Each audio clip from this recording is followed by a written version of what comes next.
அஸ்ஸலாமு வரஹ்மத்துல்லாஹி வபரகாத்துஹு.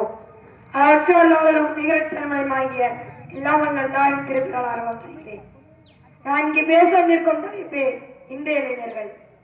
இல்லாமல் அல்லாஹ்வின் நல்லடியார்களே, பெரியவர்களே, சகோதர சகோதரர்களே, மனித வாழ்க்கை என்பது பல பருவங்களை கொண்டது.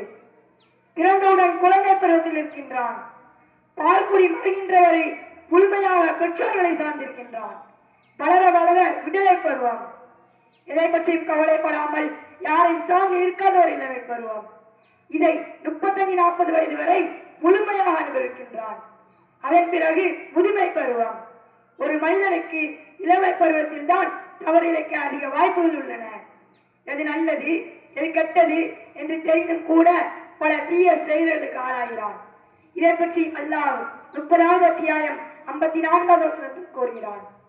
பலவீனமான நிலையில் படைத்தான். பின் பலவீனத்திற்கு பின் பலத்தை ஏற்படுத்தினான். பின்னர் பலத்திற்கு பின் பலவீனத்தையும் நிலையையும் ஏற்படுத்தினான். அல்லாஹ் நாளையதை படைப்பான் என்று கூறி காட்டியுள்ளான்.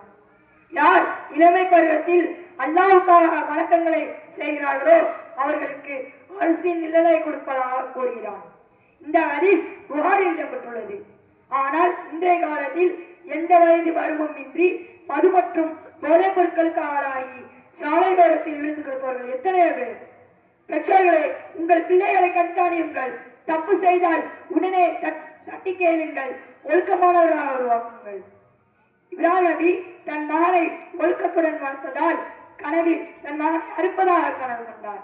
கண்ட கனவை தன் மகனிடம் கூறிய போது எந்த தயக்கமும் இன்றி உயிரை கொடுக்க துணிந்தார் இஸ்மாயில் அலைஹிஸ்ஸலாம் அவர்கள். இதை பற்றி அல்லாஹ் 37வது அத்தியாயம் 102வது வசனத்தில் கூறுகிறான்.